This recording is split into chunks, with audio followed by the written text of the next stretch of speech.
Everybody out in the chat room today, and all my lurkers and all my peeps out there in Memorex land that's going to view this later on. I'm assuming it's a good morning. I have not seen but a few minutes of it. Uh, I was one of the foolish people that stayed up all night for the WikiLeaks to happen, or at least, nothing that we expected to happen happened. I was one of the Let me get that shut down. Oh my goodness gracious.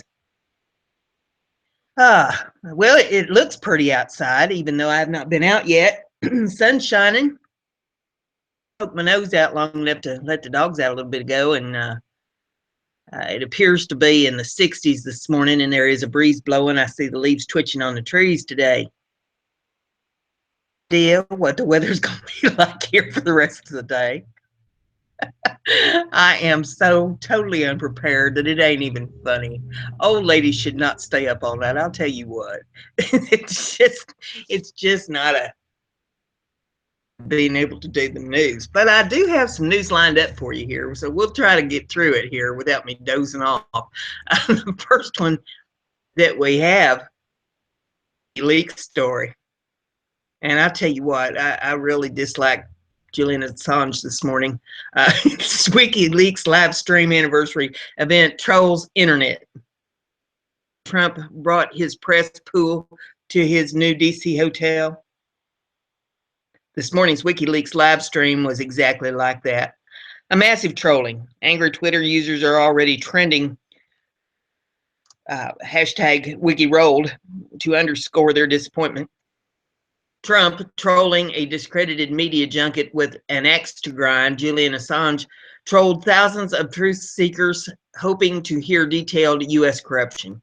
Instead, WikiLeaks ran two previously published videos promoting themselves. They then plunged fundraising operation and hardcover book. The clunky video conference had Assange muttering, "I can't hear you," in a Jobs-esque shirt emblazoned with truth. 12 a.m. Eastern Standard Time on Tuesday, October the 4th. More than an hour after the stream started, Assange mentions there will be no leaks targeting the U.S. at 3 a.m. Alex Jones responded as Alex Jones responded seriously. And if you haven't seen that, the video is in this URL in the description of my video, so you can take a look at that at your leisure. But it is very funny. We're staying up all night for, but it is funny. Alex Jones later sang ludicrous and suggested Assange made a deal with globalists for protection and freedom. There is some Twitter comments below this where people are not very happy with Julian, so you can read those too. Let's see, goes on here and it says, WikiLeaks never guaranteed a leak today, but they're good at leaks. They're not good at press conferences. It's good they got the tune in, but too bad if leak-hungry Americans aren't rushing to find their wallets in bed at 4 a.m. on a work night. A fundraising effort, it failed. If this was a glitzy press conference, it failed. I doubt seriously that conservative press will be as friendly toward future WikiLeaks fundraising causes. More leaks are promised. Rumblings are that Paul Joseph Watson and Roger Stone all have leaks on horizon. Julian Assange also promised that leaks will be published weekly over the next 10 weeks.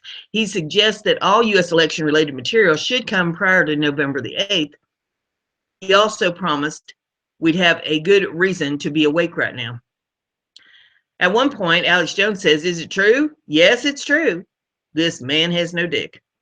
I suppose it's karmic justice that we on the right get trolled sometimes. At least we have Alex Jones' hilarious commentary to soothe the butthurt. So there's two videos there. You can that URL. The next one we have here is off Times of Israel, and it says Putin scraps key nuclear disarmament deal with unfriendly U.S. Accord was meant to allow both powers to dispose of weapons-grade plutonium. Suspension shows collapsing partnership against nuclear proliferation. Russian President Vladimir Putin on Monday ordered a halt to an agreement with the United States on plutonium disposal, citing Washington's unfriendly actions. The deal, signed in 2000, was meant to allow both nuclear powers to dispose of weapons-grade plutonium from their defense programs, a move seen as a key step in the process. The two countries recommitted to the deal in 2010. The Kremlin indicated Monday that it would stick to the agreement if Washington lifts sanctions and ends other policies seen as unfriendly to Moscow. Putin charged earlier this year that the United States was not honoring the agreement by disposing of plutonium in a way that allowed it to retain its defense capabilities. Is symbolic of the breakdown in nuclear non-proliferation cooperation. The decree published Monday states that Russia is pulling out of the agreement due to a drastic change in circumstances, the appearance of a threat to strategic stability due to unfriendly actions of the United States toward Russia. It claimed that Washington was unable to carry out the terms of the agreement and that Moscow must take urgent measures to defend Russian security. Dmitry Peskov told journalists that Washington has not honored the agreement and Russia no longer thinks it's possible to carry out the conditions of the agreement alone due to general tension between the two countries.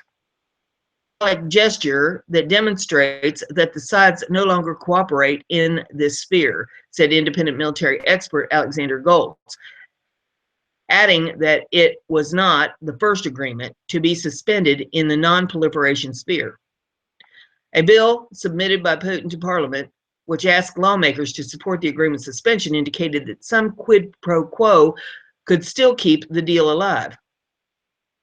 That the agreement could be reinstated if Washington moves U.S. forces out of the countries that became NATO members after 2000 and compensates Moscow for the financial losses resulting from them. Lawmakers can vote on the bill as early as Wednesday when the state Duma convenes for the first time since being elected last month in a vote that saw the ruling United Russia Party 3/4 of the seats. And plutonium management and disposition agreement obliged Moscow and Washington to dispose of no less than 34 tons of weapon-grade plutonium by eradicating it or transforming it into so-called MOX, or mixed oxide fuel, of a MOX fuel reprocessing plant used in the United States in the wake of the 2011 Fukushima nuclear disaster in Japan over safety fears and high cost of the project, which is already billions of dollars over budget. U.S. energy officials have pushed for another method of disposal calling for plutonium to be mixed with other substances and stored underground, but Moscow, any method of dilute plutonium is reversible. Russia is locked in its worst standoff with the West since the Cold War over its 2014 annexation of Crimea and the conflict of the Ukraine. The next one we have is off of the All News Pipeline. It says, going to bunkers during October 4th to October 7th drills. What do the Russians know that the American people don't know? The recent story from Pravda tells us that Moscow, Russia, is now prepared for possible nuclear attack upon their country with enough underground bomb shelters for the entire population of the Russian capital, telling us that 100% of the city's population will be able to be protected as a result of new approaches to civil defense. We're also told that their bunkers are completely maintained, stocked, and ready to go should they be needed due to a man-made emergency or nuclear attack. While this recent story from Associated Press tells us that Russia has just accused the United States of nurturing an aggressive nuclear strategy in a strongly worded statement, this news story from the Gazette or Gazeta drops a bombshell on us all. informing us that between October 4th and October 7th, a massive drill involving 40 million Russian people, about 200,000 professional rescue units, will participate in a massive evacuation drill that will be going on all across the country. You can see the story translated at this Google Translator link, and there you can click on that and it'll take you there. Every major Russian city will be involved in these drills. While evacuating 40 million people may only be a drill, we have to take a look at the massive amount of logistics involved to accomplish such maneuvers before we ask if this is really just a drill after all, or something much, much more.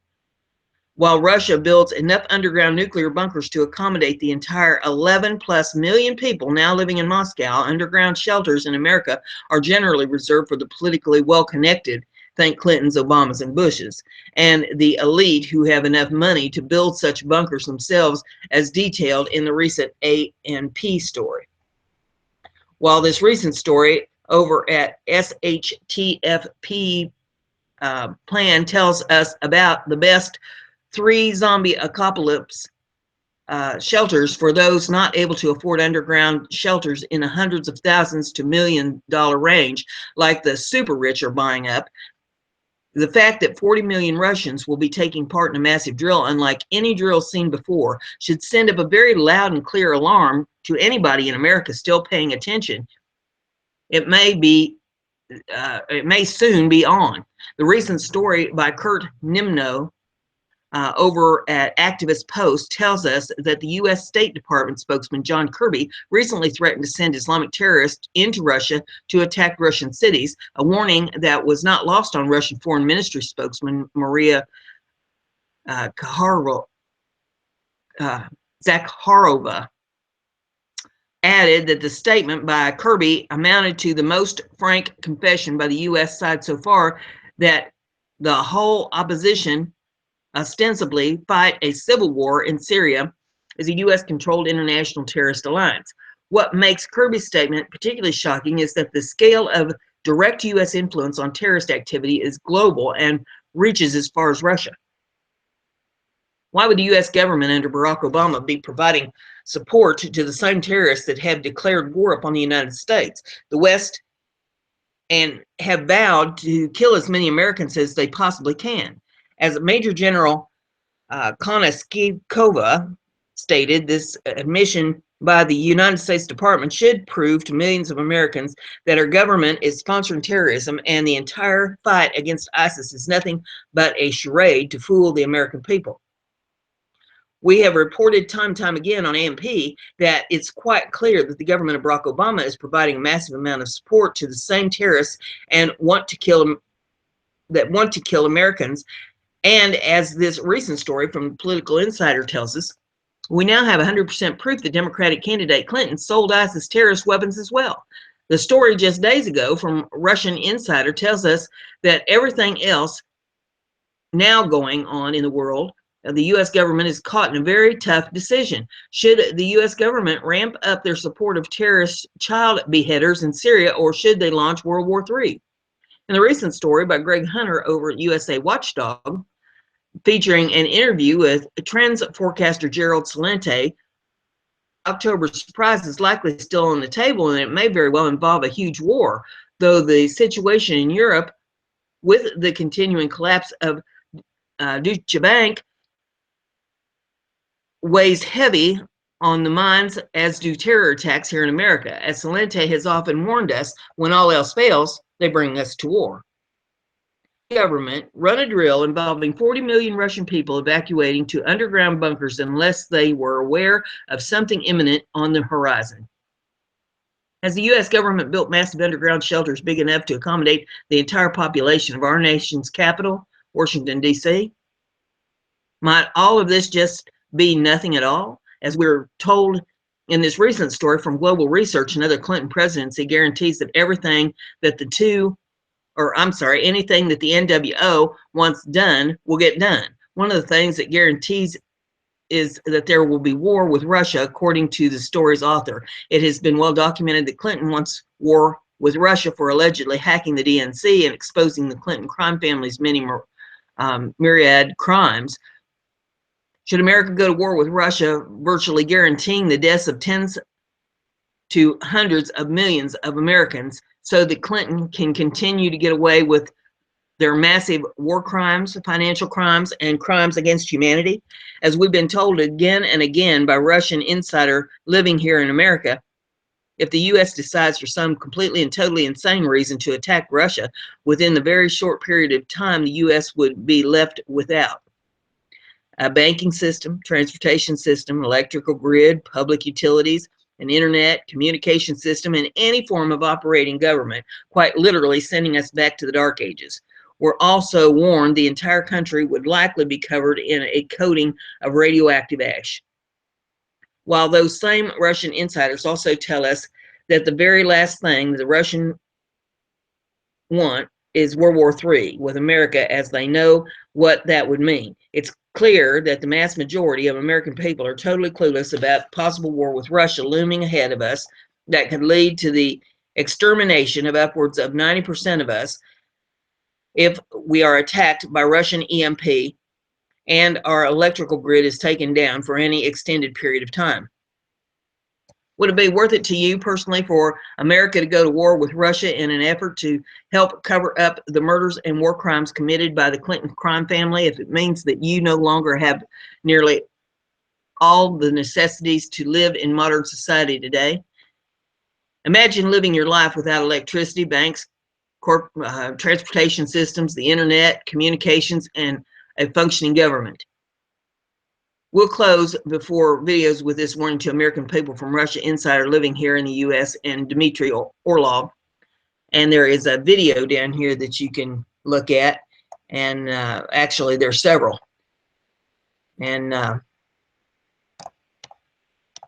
the article goes on and says the operational abilities of the new Russian military have been most persuasively demonstrated during recent actions against ISIS, Al-Nusra, and other foreign-funded terrorist groups operating in Syria. A long time ago, Russia had to respond to provocations by fighting land battles on her own territory, then launching a counter-invasion. But this is no longer necessary. Russia's new weapons make retaliation instant, undetectable, unstoppable, and perfectly lethal. Thus, if tomorrow a war were to break out between the U.S. and Russia, it is guaranteed that the U.S. would be obliterated. At a minimum, there would no longer be an electrical grid, no internet, no oil, gas pipelines, no interstate highway system, no air transportation or GPS-based navigation. Financial centers would be in ruins. Government at every level would cease to function. U.S. armed forces stationed all around the globe would no longer be resupplied. At maximum, the entire landmass of the U.S. would be covered by a layer of radioactive ash. We tell you this not to be alarmist, but because based on everything we know, we are ourselves alarmed. If attacked, Russia will not back down. She will retaliate, and she will utterly annihilate the United States. For those looking for more sources about this upcoming massive drill, you can find it here and here and here. Those are links that you can click on. Each of those links already translated by a Google Translator. This mass majority of American people don't war with Russia, and Russian people clearly don't want war with America. Russian leadership doesn't want the Russian leadership doesn't war with America, so why does U.S. leadership want war with a country that could rapidly send us to a new dark age with hundreds of millions of Americans dead? Imagine everybody that you know in the world no longer alive on the face of this earth because of globalist war against Russia that turns nuclear. Would it be worth it to you? It clearly would for them, they think, in their mass insanity. So there's that article. And the next one I have is more of the same. This is off of emercom.ru. Emergency ministries to organize all Russian civil defense drill. The Emergency Ministry of Russia is going to organize an all Russian civil defense drill since 4 October until 7 October 2016. more than 40 million people, more than 200,000 specialists of rescue and recovery units, as well as more than 50,000 units of equipment are going to be involved into the drill. Also, federal executive authorities, heads of regions, local governing bodies, and organizations are going to participate in the drill. Personnel and equipment of the Emergencies Ministry are going to be fully engaged, as well as rescue, recovery units, parliamentary mine rescue divisions, units of the state small vessel inspectorate, as well as state fire service of the Emergencies Ministry and aircraft. Non-staff rescue and recovery units will also participate in civil defense drill. The drill is purposed to check relevance of current plans for different periods and preparedness of all personnel and equipment for action. Information and gathering of the senior personnel of ministries and agencies, executive authorities of the regions of the Russian Federation and local governments will be carried out. Excavation, issuing of personal protection equipment, deployment of sanitation station will be trained. Additionally, all protective equipment will be brought to readiness. Systems for emergency information of the population are going to be checked upon agreement with regional and municipal authorities. Quality of medical service will be checked in medical institutions under jurisdiction of the Emergencies Ministry.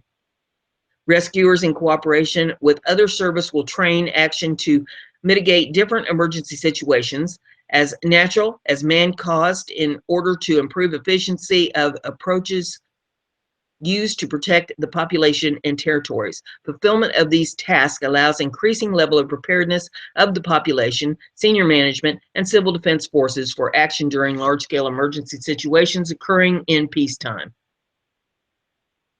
So there you have the information of what's going on over in Russia.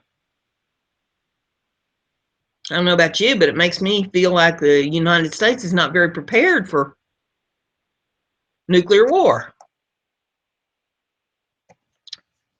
Next one we have here, this is off zerohedge.com. Secret Swiss military bunkers being filled with gold by billionaires seeking alternatives to bank deposits.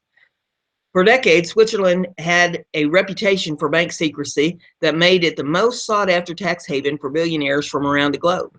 But after more than 80 years of secrecy, a series of bilateral agreements with countries around the world, including America's Foreign Account Tax Compliance Act, or the FATCA, have forced the private banking industry in Switzerland to embrace an entirely new era of transparency that requires a full exchange of tax-related information with more than 100 countries.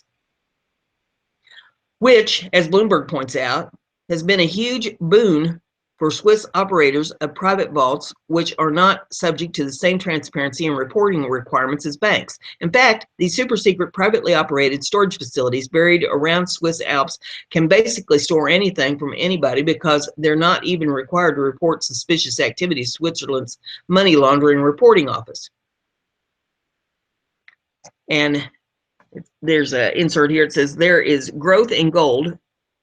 Whipfly says, since 2008, there has been a real interest in alternatives to bank deposits. The company explicitly taps into that demand. Swiss Data Safe is independent from banking system and any other organization or interest group. According to the PowerPoint presentation, Whipfly shows clients the company and its anonymous rival aren't regulated by a Swiss financial services regulator,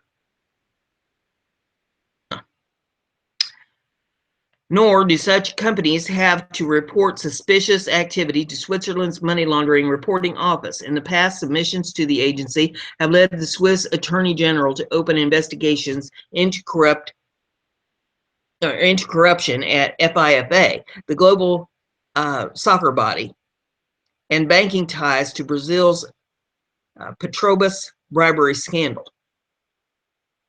And then the article goes on. It says, moreover, American citizens aren't required under FATCA to declare gold stored outside of financial institutions either. So perhaps it's no surprise that according to Swiss Defense Department, of the roughly 1,000 former military bunkers still in existence across Switzerland, several hundred of them have been sold to private individuals who are now operating them as private storage sites for gold stash of the world's wealthiest of billionaires.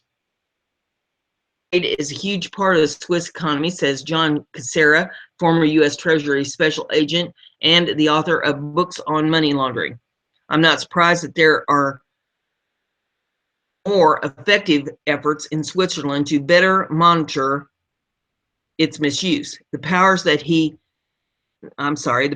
be don't want. In the first half of this year, 1,357 metric tons of gold, $1 billion, were imported into Switzerland, according to the Swiss Customs Office, putting the year on course to be the biggest since record of 2013.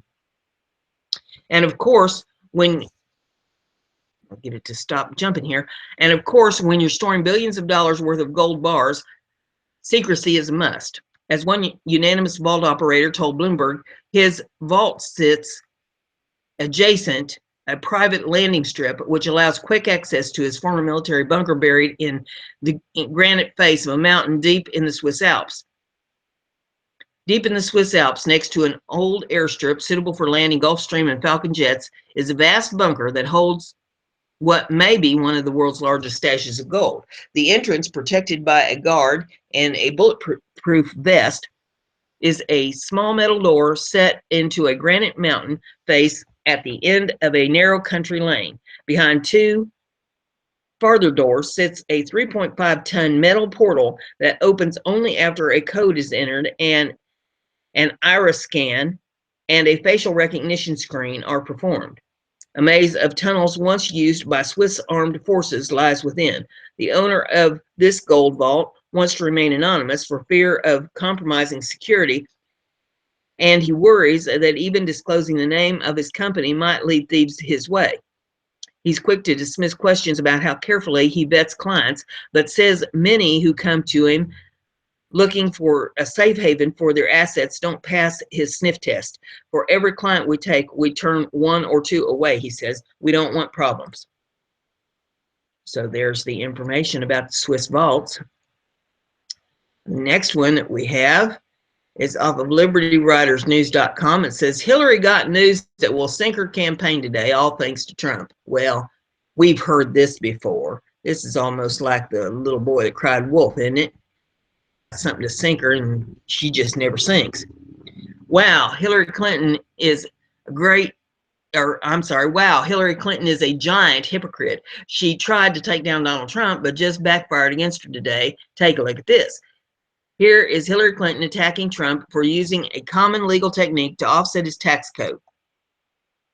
Now, look, it's Hillary making a tweet. Says, reminder, while Trump probably pays no federal taxes, he wants $4 billion tax break for his own family. It says, look at this. Hillary Clinton is using the same exact tax scheme on her taxes that she's attacking Donald Trump for. Watch how they throw Trump under the bus. They jumped on Trump for showing a huge net operating loss on his taxes in 1995.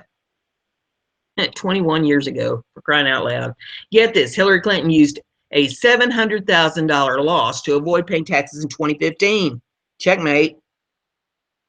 And then there's another tweet from Hillary. It says, Trump apparently got to avoid paying taxes for nearly 2 decades, while tens of millions of working families paid theirs.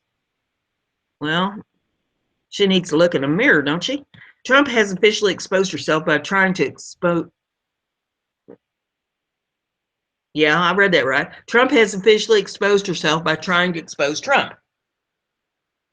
Share this, patriots. We need to get the word out about Hillary's lies. Here's what Hillary said. She said that apparently got to avoid paying taxes for nearly 2 decades, while tens of millions of working families paid theirs. However, let's take a look at Hillary Clinton's tax return from 2015. And they got a picture of it here where she's showing that $700,000 loss. It says Hillary Clinton makes use of the same tax loophole that she's accusing Trump of using.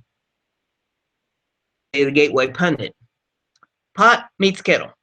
At the end of the day, it just shows that Trump is right. The system is rigged. Watch this historic moment from earlier in his campaign, and there's a video there that you can watch. It says, share this article everywhere. We need to unbrainwash the people of the country that follow the liberal media BS. Let's expose Hillary Clinton. Thanks for reading, Patriots. And then there's more to this if you want to go on to the next page and read more, but I think that pretty much sums her up right there. You know, one, she's got one finger pointing at him. She's got four more pointing back at herself. The next one's off of BizPac Review. It says, insider tells what amazed him about Hillary's misconduct and how the FBI behaved during his interview. And this one reads, from my attorney that FBI wanted to interview me about Hillary and specifically about her conduct or conflict of interest handling Clinton Foundation business while she was running the nation's foreign policy. The speaker was a retired Foreign Service officer who had worked closely with Hillary and flown with her on several State Department missions overseas. This former diplomat was quoted in an unlikable, the problem with Hillary. She said she had witnessed Hillary's dealing with Clinton Foundation and Clinton Global Initiative business from her office and conference room on the 7th floor of the State Department and from the cabin of Air Force Two. Knowing what I knew, I guess I wasn't really surprised to be contacted by the FBI, the source said in an interview for the book. I'm a Democrat and a supporter of Hillary for president, but I was deeply resentful that she carried out her family foundation business so openly when she was at state. It was as though being Secretary of State was her part-time job, while her first priorities were raising money for a presidential run, which she was planning from day one, and raising money for the Clinton Foundation. The amazing thing about how she behaved was she was completely unembarrassed that the people who worked with her knew what she was doing, the source continued. She had no qualms because she said the work she did at state and the work she was doing for the foundation and the global initiative were related and complemented each other. When I flew on her plane, she always took along a bunch of manila folders marked CF and CGI, the Clinton Foundation and Clinton Global Initiative. The folders had dividers labeled donations, fundraising, AIDS, HIV, Haiti, and so on. There was no question what she was up to. After the veteran Foreign Service officer retired, she returned home to Chicago, and it was there that the FBI interview took place. I was asked if I preferred the agents visit at my business or come down to their field office. I didn't have an office in the city, and I sure as hell didn't want those FBI agents with their dark suits, white shirts, and dark ties showing up at my apartment and spooking my neighbors because it might look like I was being arrested or something. I consulted with a judge, longtime friend of mine, and asked him what I should do. In fact, tell the truth, but don't volunteer anything. So I took to the near west side to FBI office on West Roosevelt Road in Chicago. It's grim, forbidding, and I turned myself in, and she laughs. My friend, the judge, had given me good advice, but it was easier for him to offer it than for me to carry it out because the so-called interview was more like an interrogation. Every time I answered a question, the agents peppered me with 10 more. I half expected the third-degree spotlight to be shined in my eyes, and she laughs again. Away with the impression after 90 minutes of grilling that the FBI was going after this case with a vengeance. Orders had come down from James Comey that it was time to expand the FBI investigation from Hillary's mishandling of classified emails to her unethical and almost certainly illegal mingling of State Department and Clinton Foundation business. The FBI director believed that Hillary had dispensed favors to foreign governments and businessmen who contributed money to the Clinton Foundation. In common parlance, that was called pay to play. Comey's suspicions about the Clintons' dodgy methods weren't anything new, as Time Magazine's deputy Washington bureau chief Massimio Calabrese reported when Comey was deputy special counsel to State Whitewater Committee in the late 1990s, he came to some damning conclusions. Hillary Clinton was personally involved in mishandling documents and had ordered others to block investigations as they pursued their case. Worse, Calabrese continued, her behavior fit into a pattern of she and her husband had tried to hide their roles in two other matters under investigation by law enforcement. Taken together, the interference by White House officials, which concluded destruction of documents, amounted to far more than just aggressive lawyering or political naivete. Comey and his fellow investigators concluded it constituted a highly improper pattern of deliberate misconduct. Now, if Hillary were found guilty of pay to play while she was Secretary of State, she could be charged under several different statutes. Among them, the Federal Official Bribery and Gratuity Statute, the Foreign Corrupt Practices Act, and the Federal Program Bribery Statute. Comey wasn't the only one who believed that there was a mountain of evidence to prove Hillary had violated public corruption laws. In an article for Real Clear Politics titled Hillary Clinton's Coming Legal Crisis, Charles Lipton, and the Peter Risma, professor of political science and the founder and director of the program on international politics, economics, and security at the University of Chicago, wrote, major donors to the foundation often had business before the State Department, and they sometimes received help. After the devastating 2010 earthquake hit in Haiti, for instance, Bill Clinton was named co-chairman of the Interim Haiti Recovery Commission, and according to the Wall Street Journal, the State Department began directing parties interested in competing for Haiti contracts to the Clinton Foundation. Not surprisingly, many contractors became foundation donors or were already. The FBI now has to decide if any of this was pay-to-play arrangement. Evidence of other pay-to-play scandals abounded. I described several of them in Unlikable: The Problem with Hillary. The electric car connection. While Hillary was Secretary of State, her younger brother, Tony Rodham, received special favors from the U.S. government for an electric car company owned by an old Clinton crony, Terry McAuliffe, the current governor of Virginia. The Haiti connection. While his sister was Secretary of State, Tony Rodham was appointed to the advisory board of VCS Mining, a U.S.-based company that received a gold mining contract in Haiti. The Nigerian connection. A Lebanese Nigerian billionaire who was one of Clinton's foundation's biggest donors lobbied Hillary not to designate the al-Qaeda-linked Nigerian Islamist group Boko Haram as a terrorist organization. As long as she was at Foggy Bottom, the murderous Boko Haram stayed off the official U.S. terrorist list. The Canadian connection. A Canadian businessman who donated millions of dollars to the Clinton Foundation was granted permission to sell control of 20% of the U.S. uranium production capacity to Vladimir Putin's Russia. Putin showed his gratitude by inviting Bill Clinton to give a speech in Moscow, for which he was paid $500,000.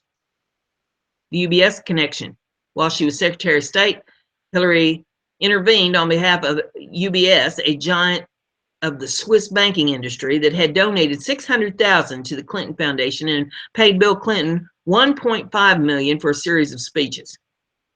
In addition to these examples of pay-to-play scandals, there are three that didn't make the cut at the time Unlikable was published. The first one is the TD Bank connection. TD Bank never engaged Bill Clinton to speak during his first 8 years out of the White House, noted Betsy McCauley, a senior fellow at London Center for Policy Research. But in 2009, 4 days after Hillary was nominated Secretary of State, Bill made first of a string of speeches for which TD paid almost $2 million. TD Bank was the largest investor in the Keystone XL pipeline, a project that, because it crossed the border between Canada and the United States, needed approval from the State Department. Hillary did not take a public position on the pipeline until more than 2 years after she left the State Department. She was then on the campaign trail in Iowa and needed to shore up her support among left-wing environmentalists. She finally said in September of 2015 that she opposed the pipeline as a distraction from important work we have to do on climate change. And I will interject here, the TD Bank is the one that everybody had so much trouble with over this past weekend when their systems kept going down and nobody could reach them by phone. Your debit cards from TD Bank would not work in any ATMs or in any transactions in any retail stores. They had quite an issue at TD Bank over the weekend, and she's connected to them. The Boeing connection. While she was Secretary of State, Hillary helped Boeing win a $35 billion Air Force tanker refueling contract. After the Air Force deal, Boeing demonstrated its gratitude by donating $900,000 to the Clinton Foundation and paying former President Bill Clinton $450,000 for 2 speeches. The Energy Pioneer Solutions connection. Bill Clinton helped direct nearly $3 million to an energy company that was owned in part by a family friend who was rumored to be his mistress. Part of that money came in the form of a federal Department of Energy grant he helped arrange. The rest came from an investment made at a Clinton Global Initiative conference. Chuck Ross of the Daily Caller reported the Clinton Global Initiative scrubbed its website of evidence of a $2 million commitment that Clinton helped arrange for the company, Energy Pioneer Solutions, in order to avoid drawing attention to the former president's friendship with that investor, a 56-year-old blonde divorcee named Julie Tauber McMahon.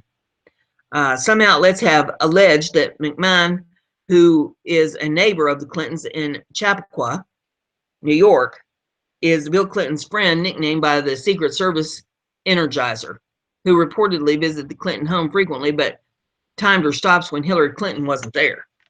That Hillary ran a pay-to-play State Department was well known in Washington, but no one had done a thing about it until maybe now.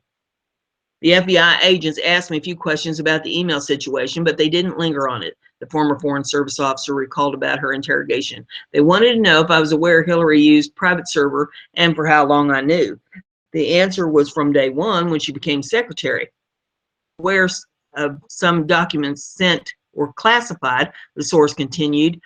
I said I didn't recall, but some undoubtedly carried some level of classifications. I was sure from the way they questioned me that they had copies of all emails exchanged between Hillary and me. It seemed to me that they had already cracked the email case and were eager to move on. Then they zeroed in on how many times and where I had seen Hillary working on foundation business at State. I said that the occasions were too numerous to mention. Under their questioning, I agreed that it was an almost daily occurrence and told them that there were always a pile of foundation folders and financial materials on her desk and on her Air Force plane or carried by Huma wherever Hillary went. In the end, the agents were polite and they walked me out. They asked if I would come back again if needed. Obviously, I agreed, but I sure hope it doesn't happen.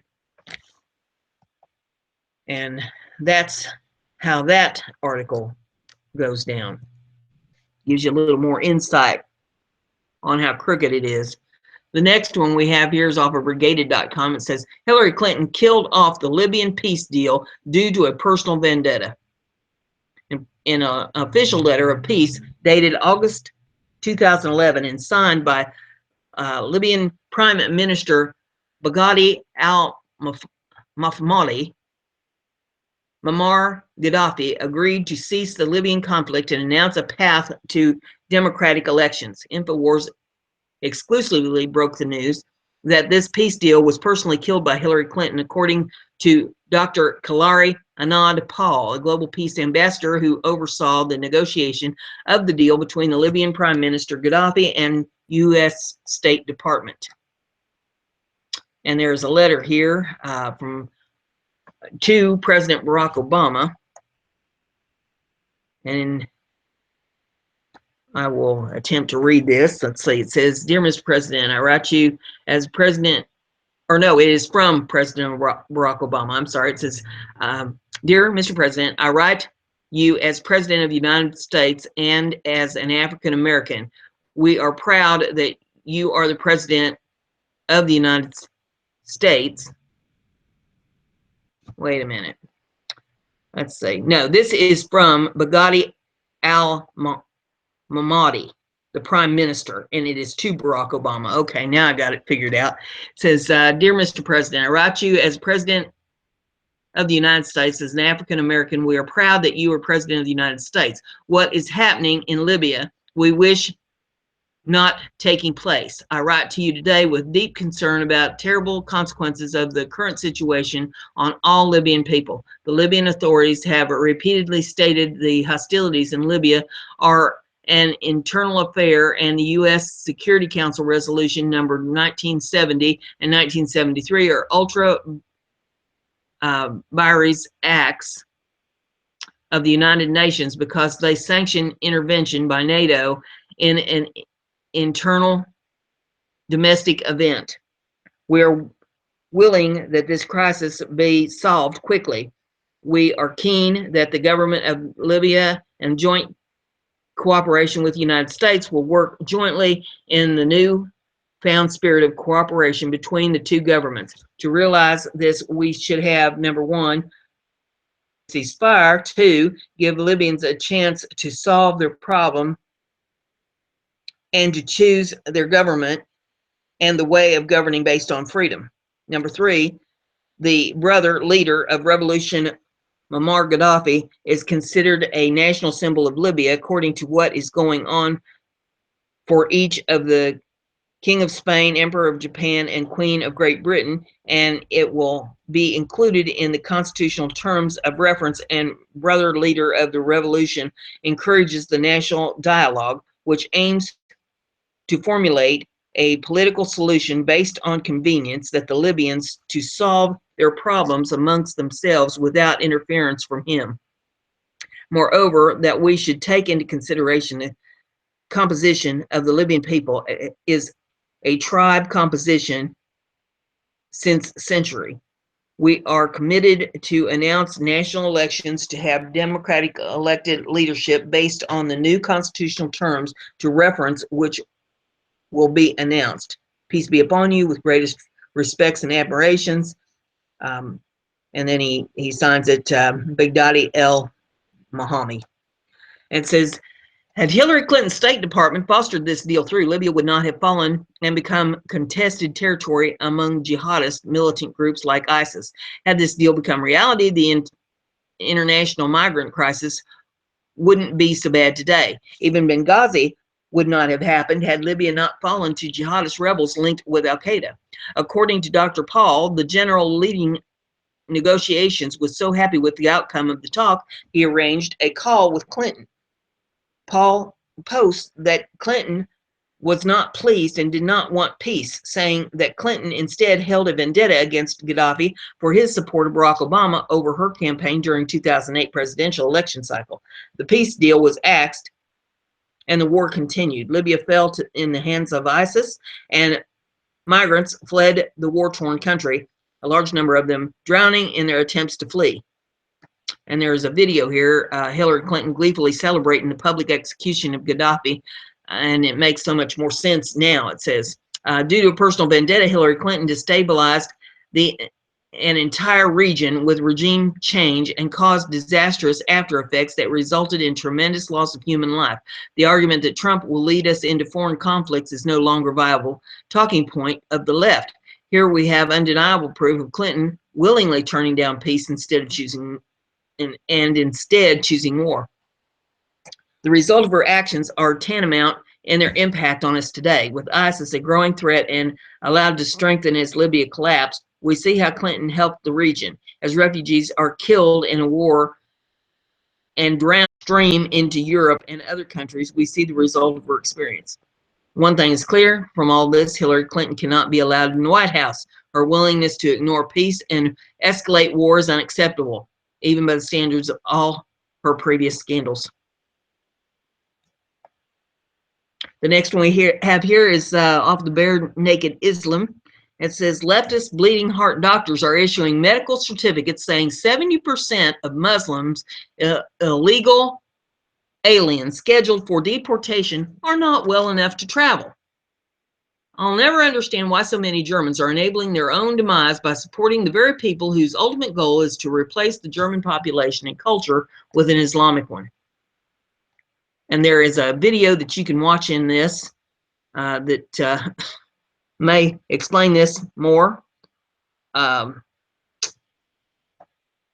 it kind of leads me into the next one that I have for you. And it says, this is off Breitbart. It says, Minneapolis subsides, or I'm sorry, Minneapolis, lack of sleep, I'll tell you what.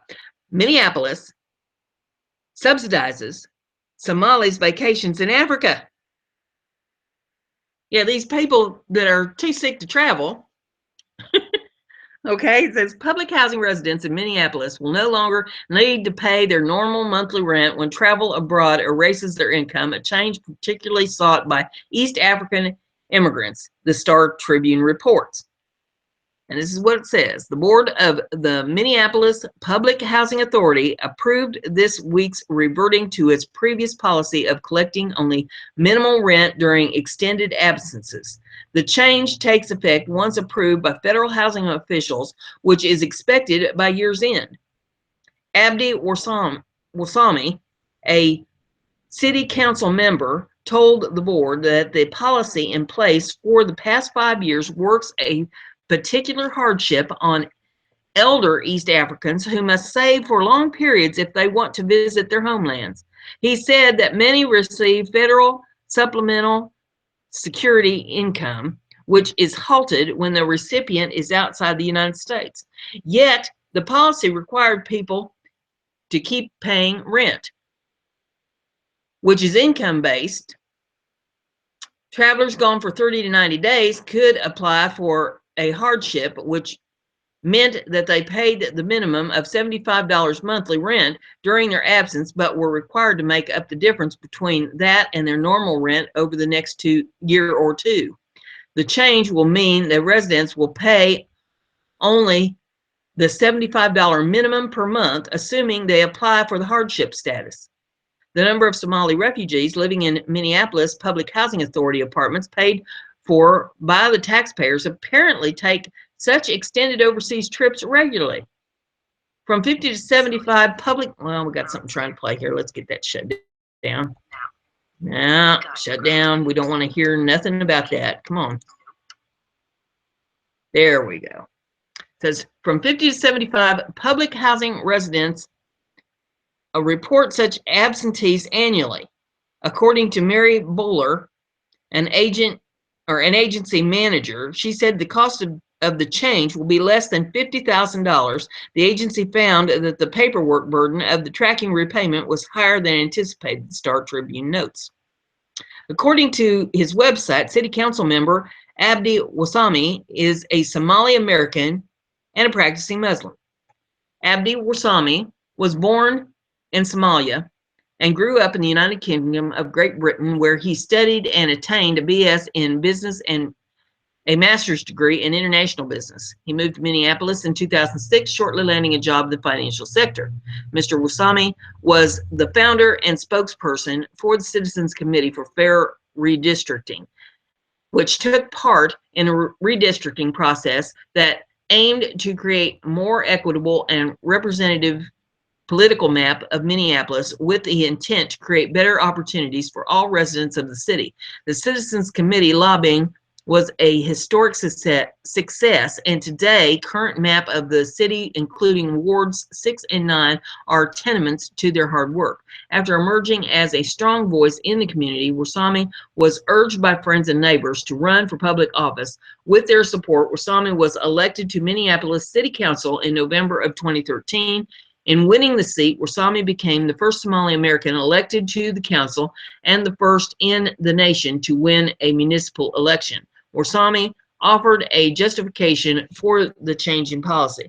This was brought up to us again and again and again in every building we visited in our ward. Everybody was afraid to leave the country, Wasami told the Star Tribune. He said common reasons for travel abroad include visiting families left behind or participating in the Hajj, a pilgrimage to Mecca that Muslims are expected to make at least once. The agency allows a maximum absence for 90 days, after which it takes steps to terminate a lease. With a long waiting list, that's a long time for the asset to be kept empty, Bowler said. The agency board now has 2 members of Somali descent, Mohammed Tamur and Abdullah Is. The agency's resident advisory board also backed the change in rent policy for extended absences. Minnesota has the largest Somali American community in the United States, as Breitbart News reported previously. 97,385 Somali refugees have been resettled in the United States in the 15 years since fiscal year 2002, of which 15,710 were resettled in Minnesota, more than any other state in the country, according to the Department of State's interactive website. Trailing Minnesota in the top 10 states for Somali refugees resettlement since fiscal year 2002 are Ohio, was 7,551. Texas was 7,195. New York was 6,169.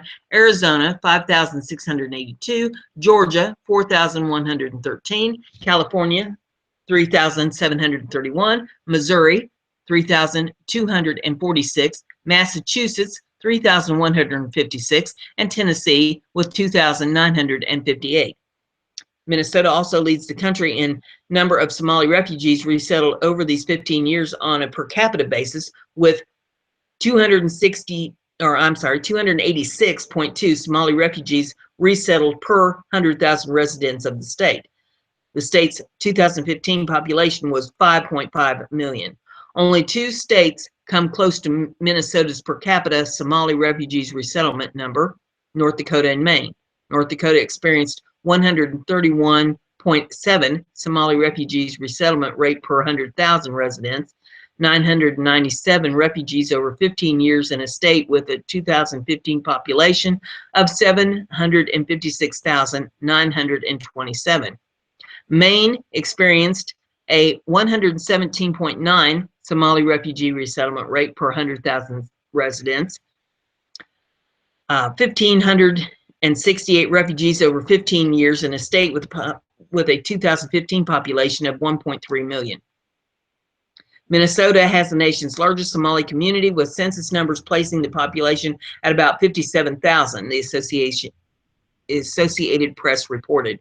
Critics of the federal refugee resettlement program see this latest news as just another example of how poorly the program is serving the country. Virtually all Somalians who live in the U.S. came here, we're told, as poor refugees. And Corcoran of Refugee Resettlement Watch writes, so how persecuted and fearful of returning home are they if many travel back and forth to Africa and the taxpayers of Minneapolis cover most of their rent while they're gone? Corcoran asks, a question Minnesota voters may have on their mind in November. I should hope. The next one we have here is off of regated.com, and it says, Trump has a drudge-like grudge against Hillary. ClintonCain.com. ClintonCain.com is not what you think it is. Several reports across the board saying Donald Trump campaign purchased ClintonCain.com and turned the website into a Drudge Report-esque news aggregator. The website proudly displays the watermark paid for by Donald J. Trump for President Incorporated at the bottom of each page. And the current news headline links to a story on Politico about Hillary's leaked tapes that showed her referring to Sanders supporters as basement dwellers. Jeremy Green bought the website for just $7.30 in the year of 2011. Recently, he sold the URL address to Donald Trump campaign for just $15,000, a mere price to pay for the publicity that it will attract. The website is now used full force as anti-Hillary Cain website and support links to the GOP.com website. So there's a little information for you that you probably didn't know. And the next thing I have for you is your feel good for the day, and this is going to be a screen share. I think you'll enjoy this. It's a little 5-minute video. So we'll see what we can do about screen sharing this here. There we go. And we'll make this bigger and we'll play it for you. Guest commutes 2 to 4 hours each day to teach at a public school in South Bronx, New York. That alone makes her an inspiration to me. Take a look at her. PS 48 is located in Hunts Point in the South Bronx, and it's one of the poorest districts in the area. When they placed me here, it was the first year music has ever been in the school. The students are 88% in poverty. 23% of my school population is special education. 22% are homeless. They come to school regardless of what's going on at home, their situations. They go through pain, they go through heartbreak. And if my students at this school don't know how to deal with those emotions, they're gonna go with what they see in the neighborhood. If I can teach a kid to pick up a pencil instead of something else, that is so powerful. Last year on spring break, our school got broken into. Many instruments were vandalized, technology stolen, and they took it. The first thought that went through my mind is we had to find a safe place for us to be and have our music class. Of course, we needed our music class that day, so we had to find a way. What made me the most proud about this situation was my chorus kids came up to me a few days after and said, "Look at these lyrics that we wrote."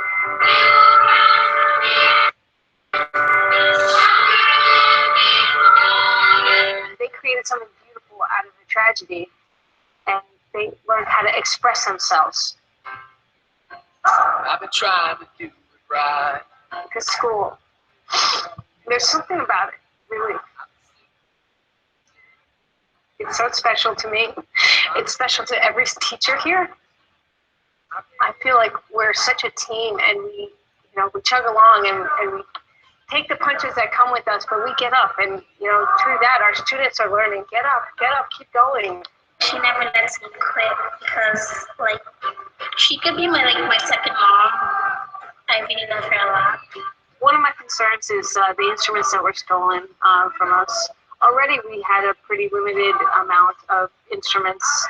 My dream would be to have all those resources so that every single one of the students can learn music and love music and take it and run.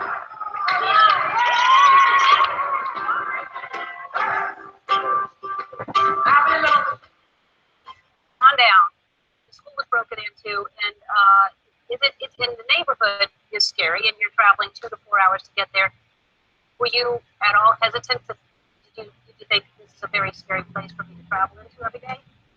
It could be a very dangerous place, but Hunts Point community is so amazing. It really is. They're so tight knit, and even though I live in Connecticut and I drive into work, and I feel like I'm a part of that community because we're at parades, we're always doing crazy things in the neighborhood, and it really is a strong community.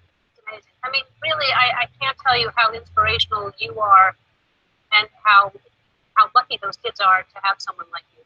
We're going to take a break, and we're going to also post it on our website if you want to make donations, because they lost about $30,000 worth of all of the stuff you bought for them. All right, well, Shutterfly wants to help, and they wanted to make a donation, so we are going to give PS48 these instruments. So we'll walk over here.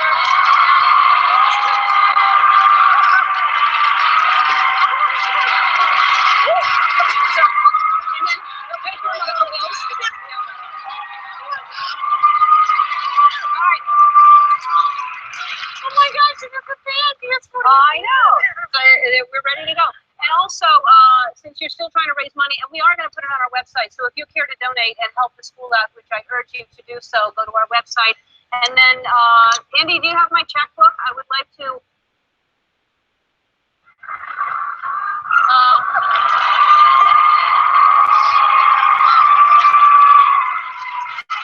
Right here.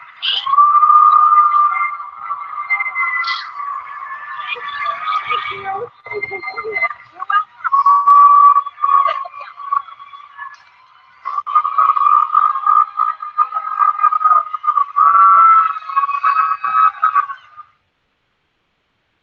Okay, that was very inspirational, and it just goes to show you that you too can be an inspiration to people, and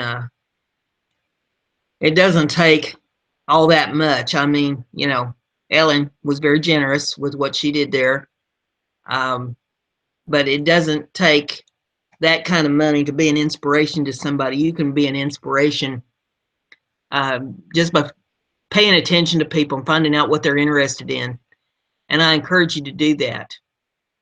We tend to be such a self-centered society. Everything is about me, me, me, me, me, and you don't think about the other guy and what they need and your neighbors and who you might be able to help.